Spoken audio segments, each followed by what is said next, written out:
Assalamualaikum warahmatullahi wabarakatuh. Kami dari kelompok 8 ingin membahas tentang apa sih teknologi pendidikan itu. Sebelum kita masuk ke materinya, alangkah baiknya kita berkenalan dulu dengan anggota-anggota kelompoknya. Yang pertama ada saya sendiri, Ahmad Wahid Amara. Yang kedua ada Muhammad Razimi. Selanjutnya ada Nazula Elsa. Dan yang terakhir ada Yulianda Marcella. Pembahasan kita pada hari ini, definisi teknologi pendidikan. Apa sih teknologi pendidikan menurut kalian? Teknologi pendidikan adalah studi dan praktik etis untuk memfasilitasi pembelajaran dan meningkatkan kinerja dengan menciptakan, menggunakan, dan mengelola proses dan sumber daya teknologi yang tepat. Selanjutnya akan dibacakan oleh teman saya.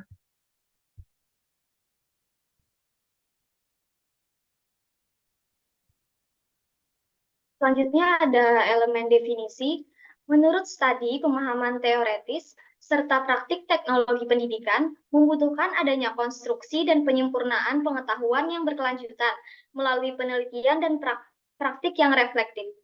Artinya, studi mengacu pada pengumpulan dan analisis informasi di luar konsep penelitian tradisional. Ini dimaksudkan untuk mencakup penelitian kuantitatif dan kualitatif, serta bentuk lain dari penyelidikan disiplin seperti berteori, analisis filosofis, penyelidikan sejarah, proyek pengembangan, analisis kesalahan, analisis sistem, dan evaluasi. Penelitian secara tradisional merupakan penghasil ide-ide baru dan proses evaluatif untuk membantu meningkatkan praktik. Next.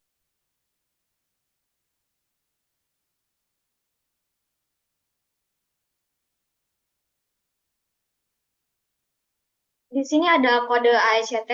Kode etik profesional ASCT mencakup prinsip-prinsip yaitu yang dimaksudkan untuk membantu anggota secara individu dan kolektif dalam mempertahankan perilaku profesional tingkat tinggi, Wellever 2001. Kemudian prinsip tersebut dibagi menjadi 3 kategori. Yang pertama ada komitmen terhadap individu, seperti perlindungan hak akses ke materi dan upaya untuk melindungi kesehatan dan keselamatan profesional.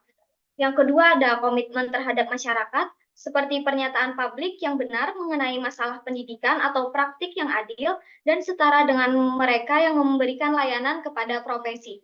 Dan yang terakhir ada komitmen terhadap profesi, seperti meningkatkan pengetahuan dan keterampilan profesional, serta memberikan penghargaan yang akurat atas karya dan gagasan yang dipublikasikan. Materi selanjutnya akan dilanjutkan oleh teman saya.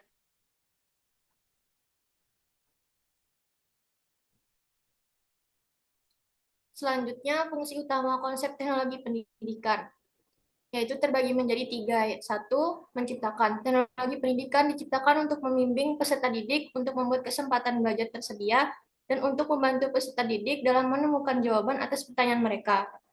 Dalam sebuah kasus di mana presentasi, latihan, dan praktik harus ditekankan dengan tepat, namun pelajar tetap harus memperhatikan, memproses, dan mengambil makna dari kegiatan tersebut.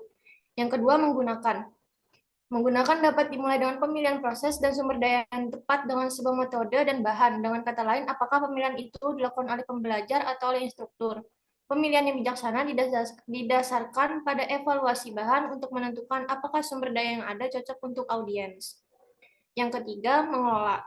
Salah satu tanggung jawab paling awal dari para profesional di bidang teknologi pendidikan adalah manajemen. Hal ini berbentuk pada suatu hal yang mengarahkan pada operasi pusat audiovisual karena produksi media dan proses pengembangan instruksional menjadi lebih rumit dan berskala lebih besar. Mereka juga harus menguasai keterampilan manajemen proyek. Next. Implikasi peningkatan kinerja, yaitu satu, menciptakan. Penciptaan mengacu pada penelitian teori dan praktek yang terlibat dalam pembuatan bahan ajar, lingkungan belajar, dan sistem belajar mengajar yang besar dalam banyak pengaturan yang berbeda, formal dan non-formal. Yang kedua, membuat. Membuat dapat mencakup berbagai kegiatan tergantung pada pendekatan desain yang digunakan. Pendekatan desain dapat berkembang dari pola pikir pengembang yang berbeda, estetika, ilmiah, teknik psikologis, prosedural, atau sistemik, yang masing-masing dapat digunakan untuk menghasilkan materi dan kondisi yang diperlukan untuk pembelajaran yang efektif. Yang ketiga, pendekatan sistem. Misalnya mungkin memerlukan prosedur untuk menganalisa masalah instruksional, merancang dan mengembangkan solusi, mengevaluasi dan merevisi keputusan yang dibuat pada setiap langkah, dan kemudian mengimplementasikan solusinya. Dan yang terakhir, proses desain dan pengembangan. Hal ini dipengaruhi oleh berbagai teknologi analog dan digital yang digunakan untuk membuat bahan ajar dan lingkungan belajar. Merancang untuk instruksi kelas yang dipimpin oleh guru, misalnya dapat mengikuti jalur yang berbeda dari merancang permainan simulasi berbasis komputer. Materi selanjutnya akan dilanjutkan oleh teman saya.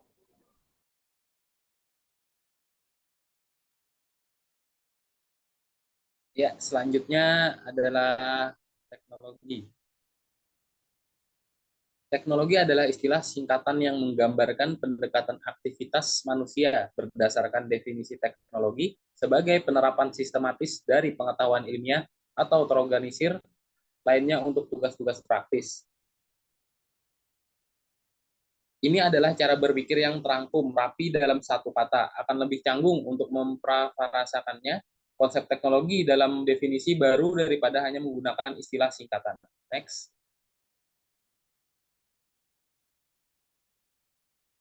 Selanjutnya, proses sumber daya. Proses sendiri dapat didefinisikan sebagai serangkaian kegiatan yang diarahkan pada hasil tertentu.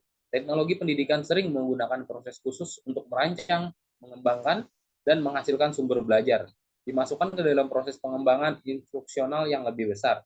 Sedangkan sumber daya adalah orang, alat, teknologi, dan bahan yang dirancang untuk membantu pembelajaran. Next.